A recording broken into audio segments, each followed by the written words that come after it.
Fala aí, nação São Paulina, ligado aqui no canal SPFC 100%, aqui é o Base, estamos de volta com mais um vídeo com as últimas notícias do Tricolor do Morumbi pra você de casa.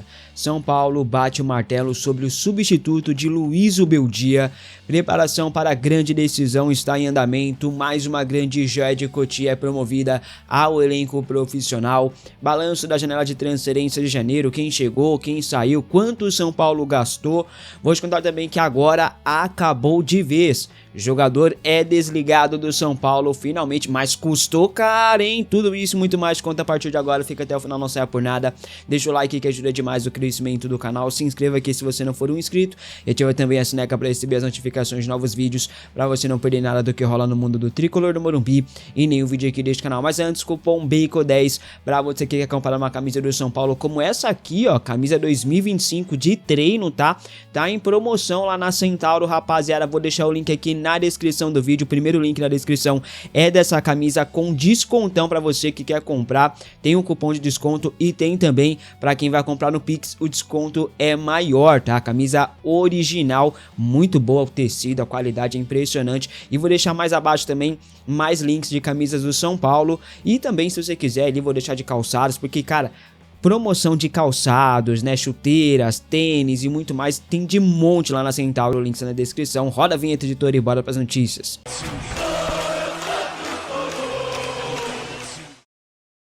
E olha isso, nação, temos uma nova regra que vai ser implementada no futebol mundial, tá? Goleiros que ficarem mais de 8 segundos com a bola na mão será marcado a escanteio para o adversário. Essa é uma nova regra que foi aprovada numa reunião aí que teve, na reunião anual da IFAB, tá? Atualmente aí é permitido que o goleiro fique 6 segundos com a bola, caso contrário é marcado tiro livre indireto para o adversário. Só que essa é uma regra que nunca é seguida pela arbitragem, né? Não é nem questão de o goleiro, ele pode fazer a cera que for, só que se a arbitragem for rigorosa e marcar o tiro livre indireto, acaba com a cera. A cera só existe no futebol porque os árbitros são coniventes para que a cera exista. Essa é a verdade, né? Então, a arbitragem pipoqueira ela não marca, o que faz com que os goleiros usem e abusem da cera. Para você, essa nova regra para marcar escanteio agora vai funcionar? Vocês gostaram dessa nova regra? Comente aqui abaixo a sua opinião. Pra mim é uma regra que é pior do que a antiga, porque a antiga pelo menos era tiro livre indireto, né? Então dependendo de onde o goleiro tá, você marca ali o tiro livre indireto dentro da área. Agora escanteio, o cara pode bater o escanteio na primeira trave e errar tudo, né? Então não faz muita diferença, pra mim é pior ainda. Quando eu falo de cera, né, eu lembro muito bem do Jandrei, ai meu Deus, Jandrei, fazendo cera com 1 minuto de jogo no Allianz Parque contra o Palmeiras numa final de Campeonato Paulista e pouco tempo depois toma 4 gols, São Paulo perde a final. Impressionante, né? Pra mim essa nova regra aí, ela tem que ser seguida à risca, né? Então, se ela for seguida à risca, mas se a anterior também fosse seguida à risca, não teria cera. Então, no geral mesmo, no resumo, se a arbitragem não aplicar a regra, não vai adiantar de nada. É simples assim. Tem que haver punição para a arbitragem que ignorar a regra. Essa é a minha opinião, quero saber a sua, tá? Falando em goleiro, um dos grandes destaques da copinha desse ano, né, foi promovido ao elenco principal, o goleiro João Pedro. Ele está treinando agora em definitivo no CT da Barra Funda. Não sabemos se ele vai retornar para a base, a tendência é que não. A informação foi trazida pelo jornalista Pedro Cunha. João Pedro tem 18 anos de idade, né? Pô, foi destaque pegador de pênalti, pegou muito na copinha, realizou seu primeiro treino no CT da Barra Funda ontem, né? Atualmente, o elenco tricolor conta com os seguintes goleiros: Rafael, titular, Jandrei, substituto imediato, Yang e Leandro. Yang está lesionado, né? Ele está se recuperando de uma entorse no pé. Já Leandro, gente, ele parece estar de saída do São Paulo muito em breve. O jovem está há 1 ano já no time principal, esperava receber oportunidades, mas não recebeu. Seu contrato é até o final desse ano e não há negociação para a renovação do vínculo do atleta. A falta de oportunidades para o jogador acaba fazendo com que eles fiquem preocupados, tanto ele quanto também seu staff, e muito provavelmente ele será negociado em breve ou vai ficar até o final do ano e não vai renovar, mas a tendência é que seja negociado, tá? Até pelo fato de Jandrei vir recebendo mais oportunidades aí, né, e só ele recebendo oportunidades e nenhuma chance nem para Leandro nem para Yang, acaba fazendo que, pô, os caras fiquem meio pá, tipo, pô, eu tô aqui aqui, não recebo oportunidade mesmo com o Jandrei falhando muito e tal. Enfim, né, rapaziada, Leandro deve ir embora. Leandro que é batedor de falta também e tal, né? Deve ir embora muito em breve e até por isso a promoção do João Pedro veio antes do esperado, né? Mas dificilmente o João Pedro vai jogar também, apesar de ser um grande goleiro, dificilmente vai ter oportunidades porque nós temos o grande, o gigante, o minimito Jandrei. E o elenco do São Paulo realizou mais um treino hoje pela manhã no CT da Barra Funda. Foi o penúltimo treino antes do jogo decisivo contra o Novo Horizontino no estádio do Morumbi. A comissão técnica iniciou aí o dia mostrando alguns vídeos para os atletas na parte interna do CT, tá? As atividades começaram sob o comando da preparação física, com exercícios de ativação e mobilidade. Logo após, Zubeldia promoveu um trabalho tático com diferentes situações de ataque contra a defesa. Por fim, alguns atletas aprimoraram aí finalizações e bolas paradas. Amanhã, o elenco fará o último treino antes da grande decisão. O São Paulo voltou a receber grandes shows e apresentações em seu estádio, isso porque o acordo com a Live Nation aí foi espetacular. Inclusive a Live Nation divulgou aí um recorde histórico, né, rapaziada, e promete mais shows no Morumbi. A empresa apresentou um faturamento de 23 bilhões de reais, é grana pra caramba, né? Isso com mais de 151 milhões de fãs comparecendo aí em mais de 50 mil eventos realizados pela empresa. Isso representa um crescimento de 9% em relação ao ano anterior, tá? Olha só o tamanho dessa empresa aí, né, rapaziada? É gigantesca, impressionante. Nesse ano a Live Nation aí comandou o show da Shakira no Morumbi e ainda vai comandar o show dos coreanos do Stray Kids em abril e ainda tem mais 2 megas apresentações do Oasis em novembro. Vai lembrar que São Paulo e Live Nation tem um acordo de 5 anos que renderá aos cofres do tricolor no mínimo 60 milhões de reais, sendo 2 milhões de reais fixos anuais e variáveis em marketing, vendas de bebidas e alimentos durante os eventos e etc, tá? O São Paulo perde alguns jogos sim por conta de shows no Morumbi, mas não deixa de lucrar e geralmente é um lucro muito bom, tá? O maior problema mesmo é a gestão dessa grana, né? Porque realmente falta transparência, a gente não sabe pra onde vai essa grana, a diretoria esconde tudo, então a gente não sabe de nada, mas a grana chega. Agora pra onde vai é outra história, né? Finalmente aconteceu, como diria o André Heine, rapaziada. Minha Nossa Senhora! O impossível aconteceu, meu Deus do céu! Orejuela não é mais jogador do São Paulo após 4 anos. O lateral direito foi uma das primeiras contratações da era Júlio Casares. O blogueirinho pagou cerca de 13 milhões e meio de reais pela contratação de Orejuela por 50% dos direitos econômicos do atleta, fora o salário absurdo de 450 mil reais por mês. Incrível, impressionante, grande acordo, hein? Ou seja, se colocarmos ali na ponta do lápis, rapaziada, o São Paulo gastou 21 milhões e 600 mil reais só de salários com o Orejuela. Lembrando que mesmo com o Orejuela sendo emprestado a alguns clubes durante esse meio tempo aí de contrato com o São Paulo, o tricolor pagava boa parte do salário, tá? Então vamos tirar um pouquinho ali, um pouquinho aqui lá, mas vai dar mais ou menos isso. Juntando 13 milhões e meio pela contratação do jogador, mais os 21 milhões e 600 mil reais de salários, São Paulo gastou incríveis 35 milhões e 100 mil reais com o Orejuela em 4 anos. Eu reclamei muito dessa contratação, apanhei muito aqui de muitos seguidores, né? Agora, você acha lindo o São Paulo gastar 35 milhões de reais no Orejuela? Que fez 23 jogos, 1 gol marcado, 1 assistência pelo São Paulo e 1 gol contra, não vamos esquecer, tá?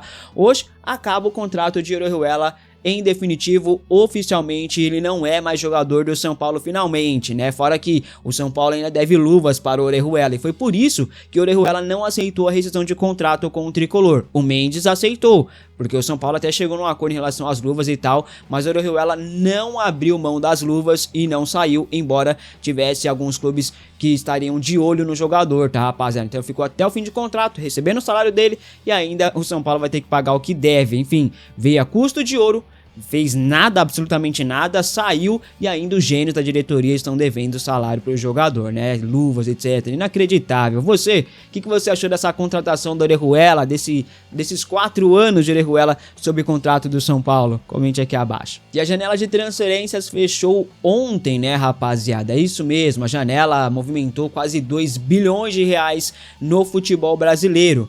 Isso se tratando apenas de clubes aí que vão jogar a Série A do Brasileirão, tá? enquanto o Palmeiras investiu 400 milhões de reais, o Botafogo 384 milhões de reais, o São Paulo investiu R$0 nessa janela. Olha só, hein? O tricolor fez 4 contratações nessa janela de transferência. Chegaram Oscar, Enzo Dias, Wendel e Cédric Soares. Juventude e Mirassol contrataram 12 e 13 reforços respectivamente, né? Também sem gastar nada. O São Paulo aparece em último porque contratou menos do que esses clubes, né? Só ressaltando que o Palmeiras fez 6 contratações, né? E bateu esses 400 milhões de reais aí em reforços, quase meio bilhão de reais, tá? O São Paulo se reforçou pouco, mas na minha visão trouxe jogadores de qualidade, se reforçou bem, apesar de não ter contratado muito, faltaram algumas peças ali, outras a colar, agora com a lesão do Pablo Maia e tal, mas eu achei que foi uma boa janela dentro das limitações financeiras do clube por conta do FDIC, etc, tá? O problema mesmo foram as saídas,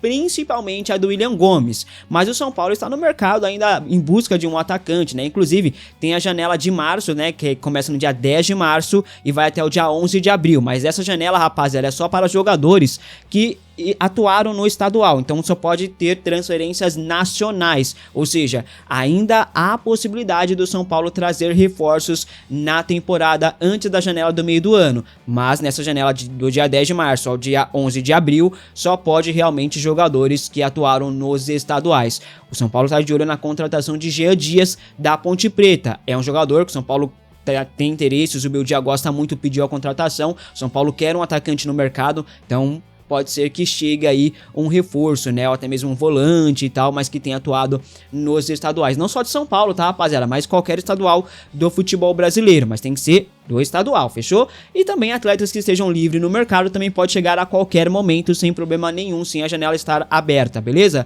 Falando em saídas agora, veja só quem saiu do São Paulo nessa janela, tá? William Gomes foi doado, Michel Araújo, Rodrigo Nestor, Wellington Rato, Wellington lateral esquerdo, Jackson Mendes, Nicão, Rai Ramos, Rafinha, Galopo, João Moreira, Vilhena, o Pedro Vilhena e Orejuela. Enfim, para você, a janela do São Paulo foi ótima, boa, média ou ruim? Comente aqui abaixo a sua opinião. Para mim, por conta das saídas, eu coloco como uma janela média. Se fosse só em questão de chegadas, eu acharia uma janela muito boa, tá? Faltou algumas peças? Faltou, mas dentro das limitações, ok. Segunda-feira, você sabe que o São Paulo vai jogar contra o Novo Horizontino, né? O São Paulo anunciou hoje, gente, mais de 40 mil ingressos vendidos de forma antecipada. Promessa de casa cheia, hein?